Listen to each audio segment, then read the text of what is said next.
नमस्कार दोस्तों, LDC cracker में आपका बहुत बहुत स्वागत है।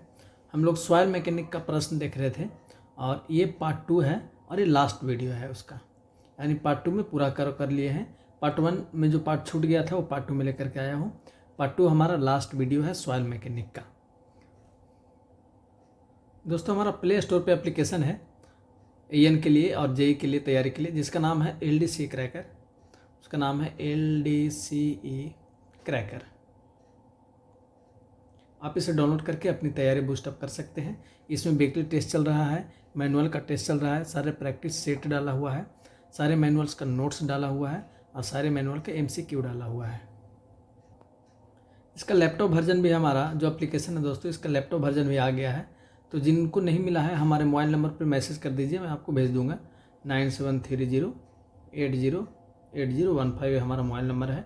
आप इस पर मैसेज कीजिए, मैं आपको व्हाट्सएप ग्रुप में भी ऐड कर दूंगा और इसका लिंक आपको दे दूंगा ताकि आप लैपटॉप पे या डेस्कटॉप पे आराम से इसे चला सकते हैं। चलिए आज का प्रश्न स्टार्ट करते हैं। आज का प्रश्न है कि जिस मिट्टी में निरंतर वॉइड्स यानी रिक्त स्थान होते हैं उसे क्या कहते हैं? इंग्लिश में पढ़ते हैं इसको। A soil containing continuous voids is called, तो उसको हम लोग बोलते हैं परमिएबल सॉइल बोलते हैं। अगला प्रश्न है, निम्न में से कौन सी मिट्टी अत्यधिक परमिएबल होती है? तो विच of the following is highly permeable, तो जो ऑप्शन के अनुसार उसमें सबसे ज़्यादा होगा ग्रेवल सबसे ज़्यादा परमिएबल होता है, क्योंकि इसमें ज़्यादा वाइड्स होते हैं और जिसमें वाइड्स होता है उसको हम लोग परमिएबल सॉइल कहते हैं। तो देखिए, सबसे ज़्यादा दो कणों के बीच का गैप सबसे कम किस में होगा? आप खुद भी समझ सकते हैं ऑप्शन के अनुसार। तो क्ले में तो सबसे कम होता है और सबसे ज़्यादा होता है ग्रेवल्स में। देखिए दोस्तों, वॉइड्स इसको कहते हैं, ये हमारा है ग्रेवल्स का फिगर, ऐसा समझ लीजिए थोड़ा सा। तो ये जो बीच बीच का गैप देख रहे हैं आप, यही गैप को हम लोग बोलते हैं वॉइड्स, और जिसमें ज़्यादा गैप रहेगा उसको हम लोग बोलेंगे परमिएबल सॉइल्स। तो सबसे ज़्यादा गैप किस में होता है? ग्रेवल में ही होता है। अगला प्रश्न है, निम्न में कौन सी मिट्टी प्रैक्टिकली इम्परमिएबल होती है? Which of the following is practically impermeable, तो आंसर हो जाएगा क्ले, क्योंकि अभी हम लोग देखे थे परमिएबल जो होती है कौन सी होती है? ग्रेवल्स होती है, और क्ले में वॉइड्स नहीं होता है, इसलिए हम लोग इसको बोलते हैं इम्परमिएबल। यदि क्ले और सैंड के नमूनों का स्पेसिफिक ग्रेविटी और वॉइड रेशियो समान हो तो उनकी परमेबिलिटी अलग क्यों होगी? If sample of clay and sand have same specific gravity and void ratio, their permeability is different because, क्यों होगी? क्योंकि their size range of voids are different, जो वॉइड का साइज होगा उन दोनों का वो क्या हो जाएगा? डिफरेंस है, इसलिए उसके स्पेसिफिक ग्रेविटी वॉइड रेशियो का परमेबिलिटी डिफरेंस जो होगा वो समान नहीं होगी। अगला प्रश्न है हमारा, मिट्टी का वह गुण जो उसके आसपास में जुड़े वॉइड्स के माध्यम से जल में प्रवाह की अनुमति देता है, क्या कहलाता है? The properties of soil mass which permits seepage of water through it's interconnecting voids is called, उसको हम लोग बोलते हैं परमेबिलिटी। नेक्स्ट प्रश्न है हमारा, coefficient of permeability of unit velocity of unit के समान होती है? The unit of coefficient of permeability is same as that of velocity, तो आंसर हो जाएगा यस, जो वेलोसिटी की यूनिट होती है वही हमारा परमेबिलिटी के भी यूनिट होती है। अगला प्रश्न है, डर्सी लॉ को मिट्टी पर लागू करते समय यह माना जाता है कि when apply Darcy law to soil it's assume that, answer हो जाएगा हमारा ऑल ऑफ द अबव। क्या क्या है पढ़ते हैं? Soil is incompressible, soil is homogeneous and isotropic, flow condition are laminar, तो आंसर हो जाएगा हमारा ऑल ऑफ द अबव, क्योंकि डर्सी लॉ जब फार्मूला लागू होता है मिट्टी के ऊपर तो ये सारे जो कंडीशंस हैं ये क्या होते हैं? अप्लाई होते हैं।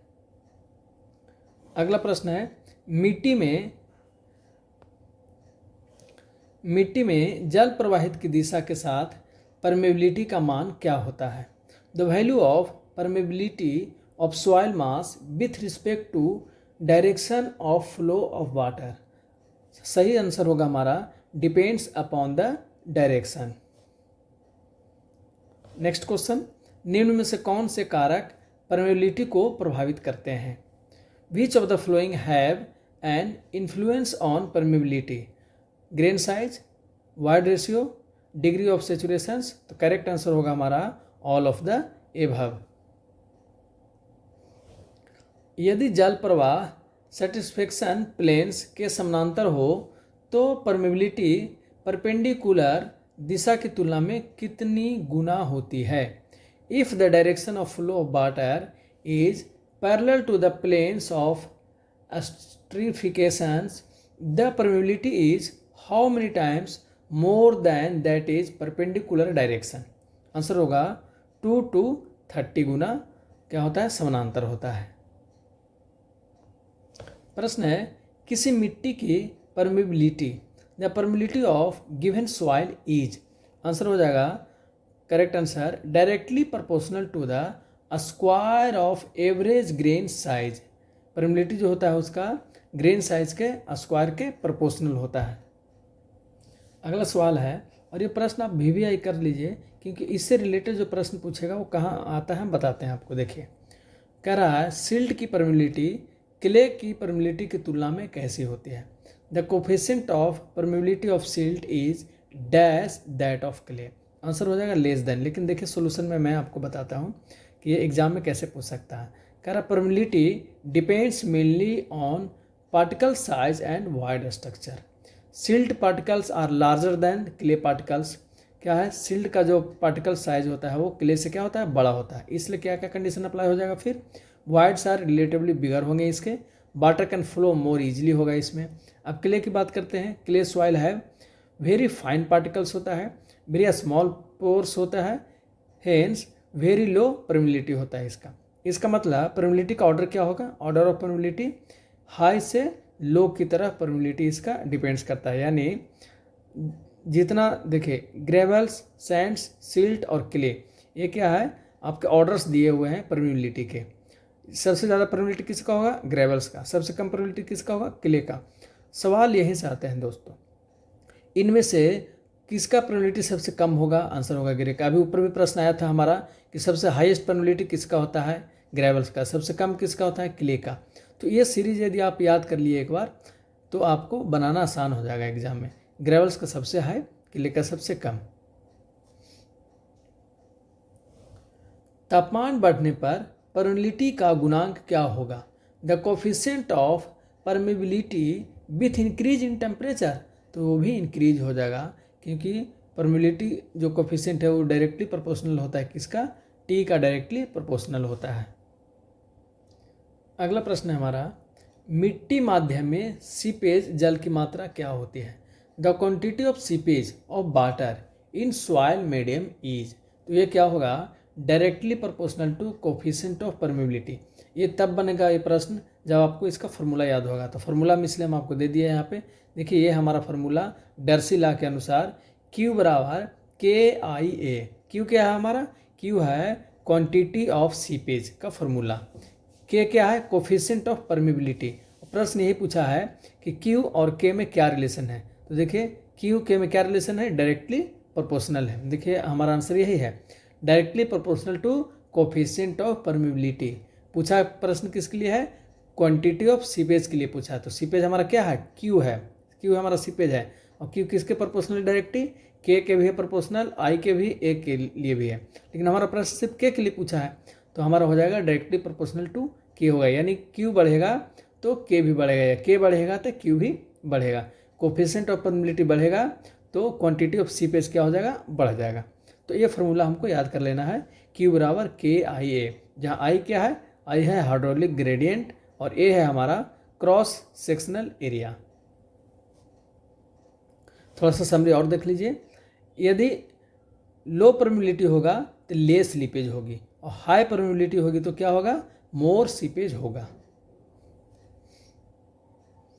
अगला प्रश्न है, मिट्टी के कुल क्रॉस सेक्शनल एरिया में यूनिट हाइड्रोलिक ग्रेडियंट पर होने वाला औसत वेग कहलाता है। The average velocity of flow through the total cross sectional area of soil under unit hydraulic gradient is called. तो हम लोग बोलते हैं उसको कोफिशिएंट ऑफ परमेबिलिटी। नेक्स्ट प्रश्न है, निम्न में से कौन से भौतिक गुण परमेबिलिटी को प्रभावित करते हैं? The physical property which influence permeability are. Answer हो जाएगा हमारा correct answer, both viscosity and unit weight, दोनों को क्या करता है? प्रभावित करता है। निम्न में से कौन सा कारक परमेबिलिटी को प्रभावित नहीं करता है? Which of the flowing factor does not effect the permeability of soil. तो होगा वॉल्यूम ऑफ सॉइल जो है वो इसको प्रभावित नहीं करता है, क्योंकि ये फार्मूला में है ही नहीं। अगला प्रश्न है हमारा, राउंडेड ग्रेन्स वाली लूज यूनिफॉर्म सैंड का इफेक्टिव ग्रेन साइज 0.05 सेंटीमीटर है, उस सैंड की परमेबिलिटी क्या होगी? A loose uniform sand with rounded grains has effective grain size of 0.05 centimetre. The coefficient of permeability of sand is. दोस्तों ये numerical है, तो सबसे पहले देखते हैं हमारे पास क्या क्या गिवन है और बनाते हैं इसको। लिखते हैं, गिवन हमारे पास दिया हुआ है, देखिए गिवन है, कह रहा है loose uniform sand with rounded grains, इसको हम लोग बोलते हैं सी का वैल्यू हमारे पास दिया हुआ है, और लूज ग्रेन के लिए सी का वैल्यू होता है 100। आगे पढ़ते हैं, इफेक्टिव ग्रेन साइज दिया हुआ है 0.05 सेंटीमीटर, इसको हम लोग बोलते हैं D10 बोलते हैं, क्या बोलते हैं? D10, और D10 का वैल्यू दिया हुआ है 0.05 सेंटीमीटर। अब हमको निकालना क्या है? निकालना है कोफिशिएंट ऑफ परमेबिलिटी, और इसका फार्मूला होता है K बराबर, फार्मूला होता है K बराबर C/D10 का पावर 2, ये फार्मूला होता है दोस्तों। बस वैल्यू पुट कर दीजिए, आंसर आ जाएगा। K निकालना है हमको, यानी परमेबिलिटी निकालना है, कोफिशिएंट ऑफ परमेबिलिटी, C का वैल्यू रख दीजिए, कितना होगा 100 गुने D10 का वैल्यू है हमारा 0.05, ये हो जाएगा इसका स्क्वायर निकालिए, तो 100 इंटू 0.05 का स्क्वायर मतलब 0.0025 हो जाएगा हमारा। 100 से गुना कर दीजिए, 100 से गुना कर देंगे तो हमारा आंसर कितना हो जाएगा? पॉइंट के बाद 2 अंक के बाद उधर चला जाएगा, यानी हो जाएगा 0.25। ये हमारा ऑप्शन में है, देखिए 0.25 सेंटीमीटर, ये हमारा हो गया आंसर। अगला प्रश्न है, मिट्टी के माध्यम से रिसाव के दौरान जल द्वारा मिट्टी पर लगाया गया दबाव कहलाता है। The pressure exerted by water on the soil through which it percolates is known as. तो हमारा सही आंसर हो जाएगा सीपेज प्रेशर। अगला प्रश्न है, मिट्टी माध्यम में सीपेज के दौरान फ्लो लाइन की परिभाषा क्या है? A flow line is seepage through a soil medium is defined as. Answer हो जाएगा हमारा path of the particle of water through a saturated soil mass. Next प्रश्न है, मिट्टी माध्यम में सीपेज के दौरान इक्विपोटेंशियल लाइन की परिभाषा क्या होगी? The equipotential line is seepage through a soil medium is defined as. Answer हो जाएगा line connecting point of equal head of water. Next प्रश्न है, सीपेज प्रेशर हमेशा जल प्रवाह की दिशा में कार्य करता है? तो ये तो स्टेटमेंट ही सही है। The seepage pressure always act in the direction of flow. Answer हो जाएगा राइट। क्विकसैंड क्या है? क्विकसैंड इज अ, तो आंसर होगा condition in which a cohesionless soil loses all its strength due to upward flow of water. Next प्रश्न है हमारा, flow lines और इक्विपोटेंशियल लाइंस आपस में कैसी होती हैं? Flow lines and equipotential lines are, answer हो जाएगा intersecting at 90 degree to each other.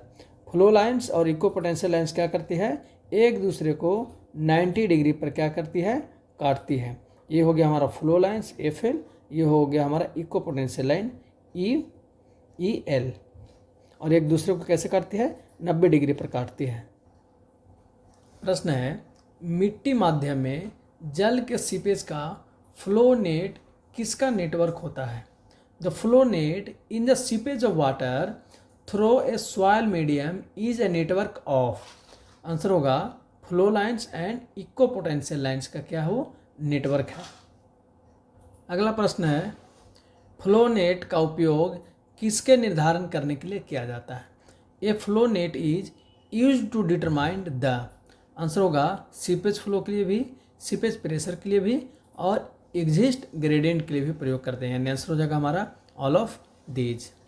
पहला प्रश्न है, अगला प्रश्न है हमारा, विच of the following statement is correct, निम्न में से कौन सा कथन सही है? पढ़ते हैं। The flow lines are perpendicular to equipotential line, अभी हम लोग ऊपर में ही प्रश्न देखे थे और फिर आगे देखे, यानी ये सही है। नो टू फ्लो लाइन्स और equipotential lines start from the same points, ये भी सही है। Number of two flow lines across each other, ये भी सही है। तो आंसर हो जाएगा हमारा all of these,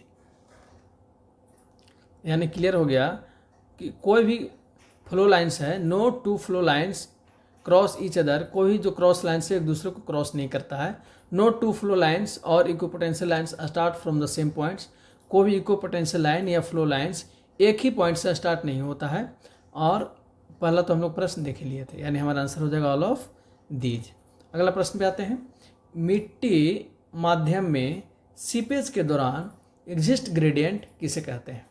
the exist gradient of seepage of water through a soil medium is the, answer हो जाएगा हमारा ratio of head loss to the length of seepage.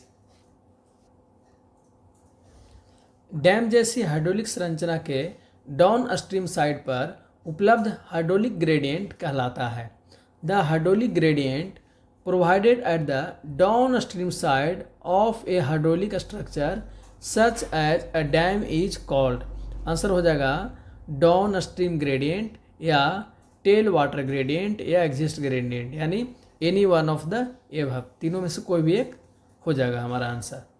अगला है, सीपेज की दिशा हमेशा इक्विपोटेंशियल लाइन के क्या होती है? तो परपेंडिकुलर होती है। अभी हम लोग ऊपर देखे थे कि फ्लो लाइंस और इक्विपोटेंशियल लाइन क्या होती है? एक दूसरे को परपेंडिकुलर होती है, एक दूसरे को 90 डिग्री पर काटती है। ये हमारा था फ्लो लाइंस, ये हमारा था इक्विपोटेंशियल लाइंस। क्वेश्चन है, the critical gradient of seepage of water, seepage के क्रिटिकल ग्रेडियंट के बारे में कौन सा कथन सही है? पढ़ते हैं। Increase with decrease in void ratio, void ratio जैसी डिक्रीज होगा तो सीपेज क्या हो जाएगा हमारा? Increase with decrease in void ratio, void ratio जैसी डिक्रीज होगा तो सीपेज हमारा क्या हो जाएगा? इंक्रीज हो जाएगा। नेक्स्ट प्रश्न है, सॉइल का स्पेसिफिक ग्रेविटी बढ़ने पर सीपेज का क्रिटिकल ग्रेडियंट क्या होगा? The critical gradient of seepage of water with increase in specific gravity of soil, answer हो जाएगा हमारा इंक्रीज हो जाएगा। मिट्टी में सीपेज फोर्स होती है, the seepage force in soil is, correct answer होगा हमारा प्रोपोर्शनल टू हेड लॉस, सही है, प्रोपोर्शनल टू एग्जिस्ट ग्रेडियंट और perpendicular to the equipotential lines, तो हमारा all of the above answer सही होगा। अगला प्रश्न हमारा, सीपेज प्रेशर परमेबिलिटी के कोफिशिएंट पर निर्भर नहीं करता? The seepage pressure is independent of the coefficient of permeability, yes एकदम करेक्ट स्टेटमेंट है, ये हमारा सही है। सामान्यतः सभी मिट्टियों के लिए क्रिटिकल ग्रेडियंट का मान होता है। The critical gradient of for all soil is normally, तो वैल्यू होता है दोस्तों उसका 1। Maximum permissible exist gradient equal to critical gradient by factor of safety, क्या होता है? The maximum permissible exist gradient is the critical gradient divided by factor of safety, यह हो जाएगा आंसर ट्रू। क्या होता है? दोनों इक्वल होता है एक दूसरे के। नेक्स्ट प्रश्न है, संपीड्यता गुणांक की इकाई दबाव की व्युत्क्रम होती है। The unit of coefficient of compressibility is inverse of pressure, yes correct answer. Next प्रश्न है हमारा, दाब बढ़ने पर संपीड्यता गुणांक डैश होता है। The coefficient of compressibility dash with increase in pressure, तो आंसर हो जाएगा decrease with increase in pressure. दाब की प्रति इकाई वृद्धि पर रिक्ति अनुपात में कमी को कहते हैं। The decrease in void ratio per unit increase of pressure is called होगा coefficient of compressibility. The coefficient of consolidation is measured in समेकन गुणांक की इकाई होती है सेंटीमीटर स्क्वायर प्रति सेकेंड। समेकन गुणांक का उपयोग किया जाता है। The coefficient of consolidation is used for evaluating. Answer हो जाएगा time rate of settlement. The rate of consolidation dash with the increase in temperature. तापमान बढ़ने पर समेकन की दर डैश होती है, तो समेकन की दर क्या होगी? इंक्रीज होगी। नेक्स्ट प्रश्न है समेकन की मात्रा प्रत्यक्ष रूप से अनुपाती होती है। The degree of consolidation is proportionally directly to time and inversely to a square of drainage path। इसको यदि फार्मूला के रूप में लिखना चाहें दोस्तों तो लिखते हैं डिग्री ऑफ कंसोलिडेशन को कोफिशिएंट ऑफ कंसोलिडेशन यानी यू बराबर लिख सकते हैं हम लोग डायरेक्टली प्रोपोर्शनल टू क्या है?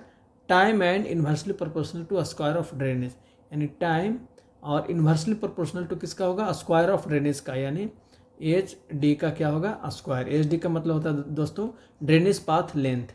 ये जो एच डी है, एच डी लिखा हूँ क्यों नहीं समझिएगा, एच डी है ये है ड्रेनेज पाथ लेंथ। हमारा square of drainage path length का क्या होता है? इन्वर्सली प्रोपोर्शनल होता है। यही फार्मूला कह रहा था। अगला प्रश्न है मिट्टी के लिए समेकन समय। The consolidation time for soil is, देखिए सेम वही है, अलग अलग पार्ट में दिया हुआ है। Increasing with increasing compressibility, decreasing with increasing permeability, is independence of the stress change, यानी ऑल ऑफ द एबव। ये फार्मूला याद रहेगा तो आप इसको आराम से बना सकते हैं। मिट्टी के संपीड़न की डिग्री दर्शाई जाती है। The degree of compact of soil is characterized by its, तो ड्राई डेंसिटी के रूप में उनको दर्शाई जाती है। अगला प्रश्न है क्ले परत के लिए टाइम फैक्टर होता है। The time factor for a clay layer is directly proportional to permeability. किसी भी समय के धसाव और अंतिम धसाव का अनुपात कहलाता है। The ratio of settlement at any time यानी T to the final statement is known as, तो हम लोग उसको बोलते हैं degree of consolidation. The time factor corresponding to 25% degree of consolidation is, यानी 25% समेकन के लिए टाइम फैक्टर क्या होता है? तो आंसर हो जाएगा π/64। तो अब ये कैसे आया π/64, इसको थोड़ा बनाते हैं दोस्तों। हमारे पास देखते हैं पहले गिवन डाटा क्या क्या है।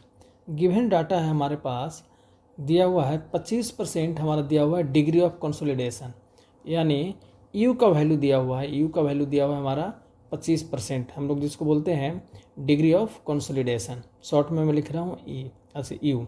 फिर हमारा निकालना क्या है? टाइम फैक्टर निकालना है। टाइम फैक्टर देखिए यहाँ निकालना है, यानी हमको टी यू निकालना है। टी यू बराबर भाटिया, सिर्फ टी यू लिख सकते हैं चलेगा। अब फार्मूला होता है हमारा टी बराबर, यानी टाइम फैक्टर बराबर फार्मूला होता है, जिसको शॉर्ट में टी यू बोलते हैं। टाइम फैक्टर का फार्मूला होता है π/4 यू का स्क्वायर। और यू हमारा क्या है दोस्तों? अभी हम बताएं आपको, यू है हमारा डिग्री ऑफ कंसोलिडेशन। तो आप सीधा वैल्यू रख दीजिए, एकदम 1 मिनट में आंसर आ जाएगा आपका। π/4 को कोई छेड़छाड़ मत कीजिए, और यू का वैल्यू रख दीजिए 25, और 25 का है सॉरी परसेंटेज में है, तो इसका वैल्यू पहले चेंज कर लीजिए। तो हम इसको लिखते हैं 0.25 और इसको कर देते हैं स्क्वायर। अब निकालिए वैल्यू क्या होगा? π/4 गुने 0.25 को स्क्वायर करेंगे तो हो जाएगा 0.0625, क्योंकि 25 का स्क्वायर हो जाता है 625, और डबल जीरो था, डबल जीरो के बाद पॉइंट है, तो यानी 4 जीरो के बाद अब क्या हो जाएगा? पॉइंट हो जाएगा। अब सिर्फ इसको काटना है, काट लीजिए। काटेंगे, चलिए इधर फ्रेश काटता हूँ ला करके इधर, तो हो जाएगा π/4 गुने पॉइंट हटा रहे हैं तो हो जाएगा 625 बटा 4 डिजिट के बाद पॉइंट था, नीचे 4 को हो जाएगा 0। काट दीजिए, 25 हो जाएगा, और ये हो जाएगा 25 × 100। 25 8 200 यानी 25, 16 मतलब में कट जाएगा ये, और 16 चौको 64, 16 में 4 से गुना करेंगे तो हो जाएगा π/64। बस सिर्फ आपको कैलकुलेशन कर देना है इसको। तो आंसर हो गया हमारा π/64। अगला प्रश्न हमारा, मिट्टी का समेकन गुणांक प्रभावित होता है। The coefficient of consolidation of soil is affected by. Answer हो जाएगा बोथ ए एंड बी, यानी कंप्रेसिबिलिटी और परमेबिलिटी दोनों पर कोफिशिएंट ऑफ कंसोलिडेशन क्या होता है, प्रभावित करता है। अगला प्रश्न है, the change of volume of soil per unit initial volume due to a given unit increase in pressure is called. दाब की प्रति इकाई वृद्धि से मिट्टी के आयतन में परिवर्तन क्या कहलाता है। आंसर होगा coefficient of volume compressibility. Next प्रश्न है, आयतन संपीड्यता गुणांक, the coefficient of volume compressibility is. तो आंसर हो जाएगा हमारा directly proportional to coefficient of compressibility. Question number next है, the coefficient of volume compressibility dash with increase in pressure. तो आंसर होगा decrease with increase in pressure. Next प्रश्न है, मिट्टी का संपीड़न सूचकांक, the compression index of soil is. क्या होगा, increase with increase in liquid limit. Next प्रश्न है, मिट्टी का अंतिम धसाव, the unlimited settlement of soil is. क्या होगा, is directly proportional to compression index, decrease with increase in initial void ratio, और is directly proportional to depth of compressible soil. तो आंसर हो जाएगा हमारा ऑल ऑफ एबव, क्योंकि ये तीनों जो स्टेटमेंट है वो क्या है, सही है। मिट्टी की शक्ति समानता दर्शाई जाती है। The strength of soil is usually identified by. किससे दर्शाई जाती है, अल्टीमेट शेयर स्ट्रेस से दर्शाई जाती है। मिट्टी की कतरनी शक्ति यानी the shear strength of a soil is, answer होगा is proportional to cohesive, proportional to the tan theta और इंक्रीज विथ नॉर्मल स्ट्रेस। यह सही है, यानी ऑल ऑफ द एबव। तो इसका हम लोग फार्मूला लिख लेते हैं दोस्तों, ताकि एग्जाम में जब आए तो हम ऑप्शन से पकड़ के मार सकें उसको। यदि फार्मूला हमको याद रहेगा तो हम बना सकते हैं इसको। तो शेयर स्ट्रेंथ ऑफ सॉइल का फार्मूला लिखते हैं। शेयर स्ट्रेंथ ऑफ सॉइल का फार्मूला होगा टी बराबर फार्मूला होगा C प्लस रो tan थीटा। दोस्तों ये रो है, सिक्स नहीं समझिएगा, ये रो है ये, ऐसे जो होता है ऐसे वाला ये है। तो टी क्या है हमारा, टी है हमारा शेयर स्ट्रेंथ ऑफ सॉइल। चलिए लिख देता हूँ यहाँ पर आपको, share strength of soil, share strength of soil है हमारा ये टी। अब सी क्या है, सी है हमारा कोहेसिव, सी क्या है हमारा कोहेसिव, लिख सकते हैं COHESION। और रो क्या है हमारा, ये जो रो है हमारा वो है नॉर्मल स्ट्रेस, यही है हमारा नॉर्मल स्ट्रेस। और थीटा तो समझ ही रहे हैं, ये एंगल है, एंगल किसका है, एंगल ऑफ इंटरनल फ्रैक्शन का एंगल है ये। किसका है, angle of internal fraction, internal fraction. तो देखिए हमारा जो ऑप्शन था ये क्या था, shear stress of a soil is क्या है, प्रोपोर्शनल टू कोहेसिव। देखिए सी है कि हमारा कोहेसिव, तो सी के क्या है, डायरेक्टली प्रोपोर्शनल है टी, सही हो गया answer. Is proportional to tan theta, tan theta देखिए हमारा यहाँ है, यानी tan थीटा के भी क्या है, डायरेक्टली प्रोपोर्शनल है। फिर increase with normal stress, normal stress क्या है हमारा, ये है देखिए रो नॉर्मल स्ट्रेस, तो ये भी क्या है, डायरेक्टली प्रोपोर्शनल है। तो यानी शेयर स्ट्रेस से यदि आप प्रश्न पूछेगा तो फार्मूला हमें याद है कि टी बराबर होता है C प्लस रो tan थीटा। अब जो भी प्रश्न पूछेगा हम बता देंगे कि किसके कौन डायरेक्टली प्रोपोर्शनल होता है और इन्वर्सली प्रोपोर्शनल होता है, यानी किसको बढ़ने से कौन बढ़ेगा। तो फार्मूला एक बार लिख लीजिए, फिर इस तरह के प्रश्न आप आसानी से बना सकते हैं। नेक्स्ट प्रश्न है, नियत दाब पर कतरन से मिट्टी का फैलाव कहलाता है। The expansion of soil due to shear at constant pressure is called. तो हम लोग उसको बोलते हैं डिल्टेंसी। If shear stress is applied on dense sand, the shear strain caused will dash the volume of sand. घनी रेत पर कतरनी तनाव लगाने पर आयतन क्या होगा? तो इंक्रीज हो जाएगा। नेक्स्ट प्रश्न है, जिस घनत्व पर कतरन से आयतन नहीं बदलता उसे कहते हैं। The density of sand at which there is no change in volume under shear is called critical density. The angle of internal friction, अभी हम लोग फार्मूला में भी देखे थे दोस्तों। आंतरिक घर्षण कोण क्या है? Varies with the density, depends on the interlocking, depends on the particle shape and roughness, all of the above. तो ये हो जाएगा हमारा all of the above. Next प्रश्न है, रेतीली मिट्टी के घर्षण कोण के अनुमान में उपयोग होता है। Which parameters can be use to estimate the angle of friction of sandy soil? Answer हो जाएगा density index. The angle of internal friction of round grained loose sand is about, यानी ढीली गोल दाने वाली रेत का आंतरिक घर्षण कोण कितना होता है? तो होता है 25 डिग्री से 30 डिग्री के बीच में होती है। नेक्स्ट है, घनी गोल दाने वाली रेत का आंतरिक घर्षण कोण। The angle of internal friction of round grained dense sand is about, तो डेंस सैंड का होता है 32 टू 37 डिग्री सेल्सियस, यानी 32 से 37 डिग्री सेल्सियस होता है हमारा राउंड ग्रेन्ड डेंस सैंड का। नेक्स्ट प्रश्न है, angle of shear resistance for dry loose sand is the same as the angle of internal friction. सूखी ढीली रेत में कतरनी प्रतिरोध बराबर आंतरिक घर्षण कोण होता है? यस, बिल्कुल सही है। देखिए दोस्तों, सेम प्रश्न यहाँ आ गया, हम अभी पूछे थे कूलाम के नियम के अनुसार कतरनी शक्ति। According to Coulomb's law the shearing strength of soil is, क्या होगा? C plus rho tan theta, जो हम लोग अभी देखे थे कि T बराबर फॉर्मूला होता है C plus rho tan theta, जो हम लिखे थे अभी। सेम प्रश्न देखिए यहाँ आ गया, तो ये हमारा फार्मूला ही डायरेक्ट पूछ रहा है यहाँ पे। तो इस तरह से डायरेक्ट एग्जाम में प्रश्न आते हैं, हूबहू आते हैं।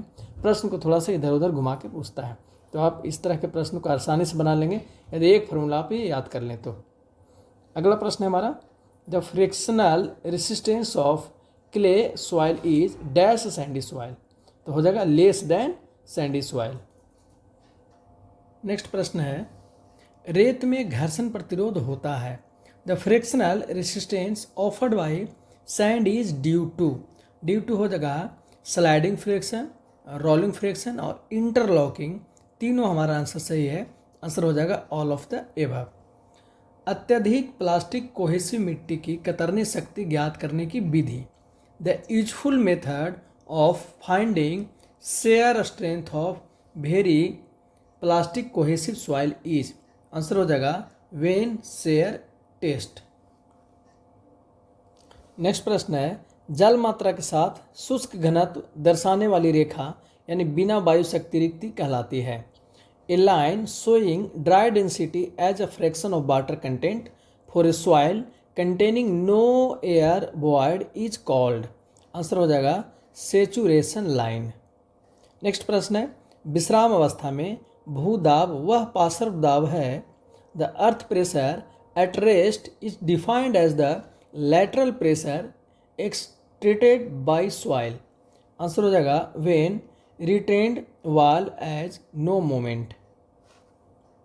नेक्स्ट प्रश्न है, the coefficient of active earth pressure is always dash as compared to coefficient of passive earth pressure।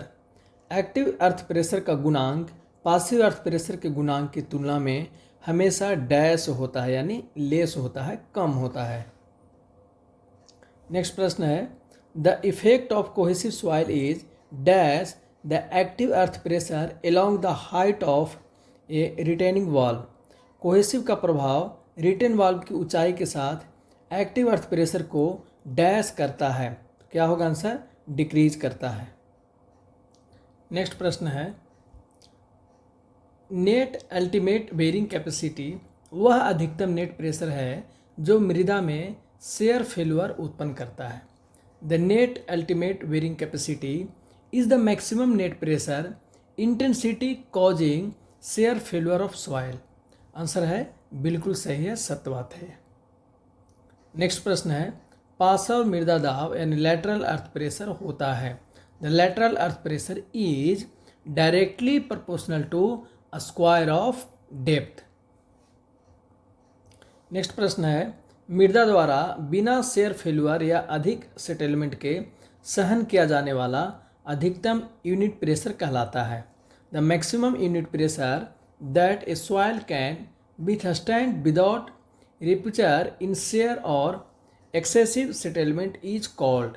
Answer होगा सेफ बेरिंग कैपेसिटी। अगला प्रश्न फाउंडेशन से है, यदि फाउंडेशन की गहराई उसकी चौड़ाई से डैश हो तो उसे शैलो फाउंडेशन कहेंगे। तो क्या होगा, इक्वल होना चाहिए आंसर। करा a foundation is said to be shallow if its depth is dash of its base, यानी इक्वल यदि हो जाए तो क्या हो जाएगा, वो शैलो फाउंडेशन कहलाएगा। A plate load test is useful to estimate. Plate load test का उपयोग अनुमान लगाने के लिए किया जाता है। क्या अनुमान लगाने के लिए किया जाता है? आंसर हो जाएगा हमारा bearing capacity of foundation and settlement of foundation. ये दोनों का अनुमान लगाने के लिए क्या करते हैं हम लोग, प्लेट लोड टेस्ट करते हैं। The depth of foundation is usually calculated from. Foundation की गहराई सामान्यतः किस सूत्र से निकाली जाती है? आंसर हो जाएगा रैंकीज फॉर्मूला से निकाली जाती है। For a number of columns constructed in a row the type of foundation provided is. एक पंक्ति में बने अनेक स्तंभों के लिए किस प्रकार की फाउंडेशन दी जाती है? आंसर होगा राफ्ट फाउंडेशन दी जाती है। एक्सपेंसिव सॉइल के लिए कौन सी फाउंडेशन सबसे उपयुक्त होती है? Which of the following type of foundation is best suited in an excessive type of soil? Answer हो जाएगा under reamed pipe. The unlimited net bearing capacity of clay depends upon the value of cohesive. Clay की unlimited net bearing capacity cohesive के मान पर निर्भर करती है। Yes, बिल्कुल सही है, यानी ट्रू सत्य है, ये ट्रू है स्टेटमेंट। प्रश्न है, घन यानी डेंस रेत की बेरिंग कैपेसिटी डैश होगी। The dense sand have dash bearing capacity, तो ग्रेटर होगी, ग्रेटर बेरिंग कैपेसिटी होगी डेंस सैंड की। The unit bearing capacity of footing in sand, रेत में फुटिंग की यूनिट बेरिंग कैपेसिटी क्या होगी? तो increase with depth of footing, increase करेगा डेप्थ ऑफ फुटिंग के बढ़ने से। A sand with greater relative density exhibits dash angle of internal friction. अधिक रिलेटिव डेंसिटी वाली रेत में इंटरनल फ्रैक्शन एंगल डैश होता है, यानी लार्जर होता है। According to IS code the total settlement of isolated footing for cohesive soil should be, यानी IS कोड के अनुसार कोहेसिव सॉइल में आइसोलेटेड फुटिंग का कुल सेटलमेंट कितना होना चाहिए? आंसर हो जाएगा 65 mm होना चाहिए, 65 mm होना चाहिए। In the design of footing on sand if the angle of internal fraction is equal to 36 degree the bearing capacity of factor for dash shear failure are used. रेत में footing के design में यदि internal fraction angle 36 degree हो तो dash shear failure के bearing capacity factor प्रयोग किए जाते हैं, यानी जनरल शेयर फेल्यूर के बेरिंग कैपेसिटी फैक्टर प्रयोग किए जाते हैं। जब वाटर टेबल भूमि सतह के पास हो तो मृदा की बेरिंग कैपेसिटी घटकर हो जाती है। When the water table is close to the ground surface the bearing capacity of soil is reduced to, answer हो जाएगा 1/2। नेक्स्ट प्रश्न है, जब वाटर टेबल फुटिंग के बेस के नीचे फुटिंग की चौड़ाई के आधे के बराबर गहराई पर हो तो बेरिंग कैपेसिटी घटकर हो जाती है। When the water table is under the base of footing at the depth equal to the half width of the footing, the bearing capacity of soil is reduced to। तो ये हो जाएगा third 4 answer हो जाएगा हमारा, यानी answer D होगा। The net soil pressure is obtained by multiplying the net and limited bearing capacity of soil by factor of safety। Net soil pressure मृदा की नेट अल्टीमेट बेरिंग कैपेसिटी को factor of safety से गुना करने से प्राप्त होती है। ये जो स्टेटमेंट है ये क्या है, गलत है। अभी देखते हैं दोस्तों कि क्यों गलत है। क्योंकि हमारा फार्मूला जो होता है QNU बराबर QN, फिर से लिखते हैं इसको, थोड़ा एक मिस्टेक हो गया, QNS बराबर QNU बटा FOS। अब देखिए दोस्तों, QNS हमारा क्या है, QNS है नेट अल्टीमेट बेरिंग कैपेसिटी, और QNU है हमारा नेट QNS है हमारा नेट सेफ बेरिंग कैपेसिटी। चलिए लिख देता हूँ मैं थोड़ा सा, net safe bearing capacity,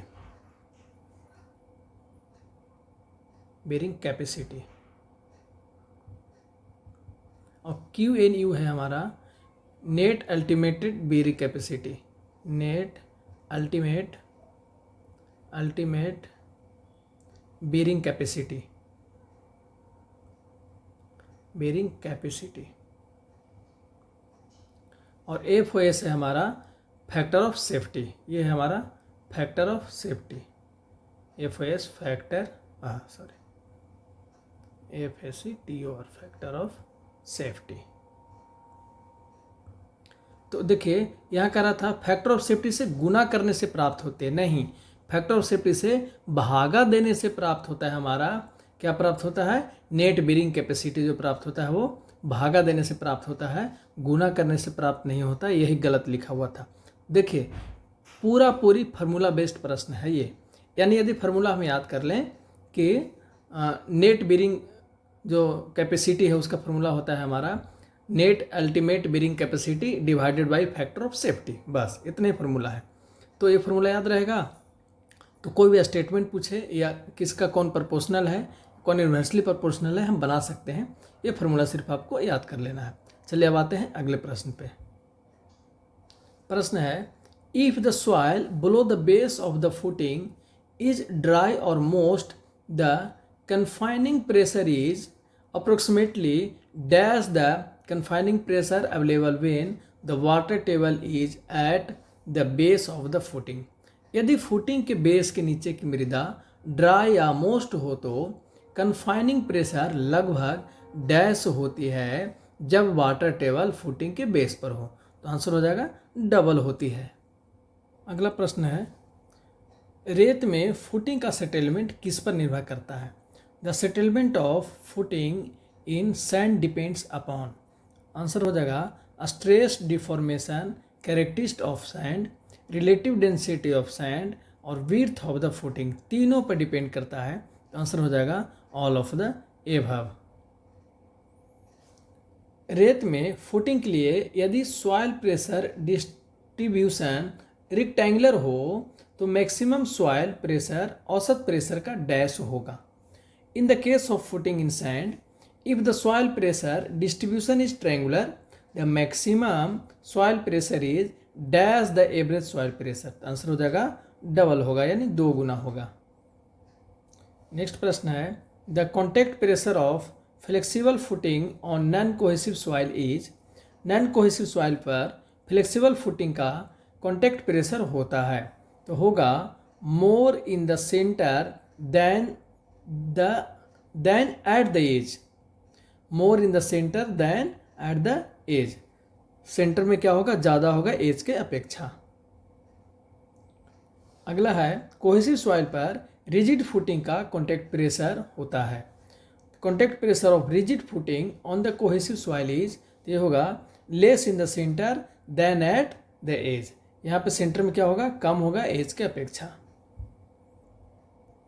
next प्रश्न है, the process of obtaining increased density of soil in a field by reduction of its pore space by the explosion of air is known as. मृदा के पोर स्पेस से हवा निकालकर उसकी density बढ़ाने की प्रक्रिया कहलाती है सॉइल कंपैक्शन। क्या कहलाती है? Soil compaction. नेक्स्ट प्रश्न है, the process of maintaining of improving the performance of a soil as a constructional material useful by a use of admixture is known as.